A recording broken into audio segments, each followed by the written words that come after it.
সাল পর্যন্ত গণতন্ত্রের জন্য বাংলাদেশের যে আন্দোলন, অর্থাৎ এই 24-এর গণ অভ্যুত্থানে যে হয়েছে সেটা না, 2023 পর্যন্ত, এই 2000 মানে আওয়ামী লীগ সরকারের ক্ষমতা থেকে 2023 পর্যন্ত তিনি বলেছেন এই আন্দোলনে 155 জন বিএনপির নেতাকর্মী শহীদ হয়েছে। বিভিন্ন সময়ে গুম করা হয়েছে 700 জন মানুষকে, বিএনপি ঘরানার 1.5 লাখ মামলায় আসামি করা হয়েছে 60 লাখ নেতাকর্মীকে, যা বাংলাদেশের দ্বিতীয় স্বাধীনতা অর্জনের পথে দলটির অবিচল সংগ্রাম এবং অবদানের প্রতিফলন। আমি যেটা বলছিলাম যে 17 বছরে বিএনপির যে অবদান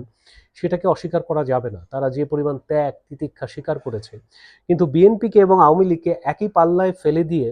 যে নতুন একটা প্রচারণার দেখছি আমরা, আমার কাছে এই জিনিসটাকে কেন জানি মনে হচ্ছে যে আমরা কি সেই ঘুরে ফিরে আগের গর্তে ফিরে যাচ্ছি বা আগের গর্তে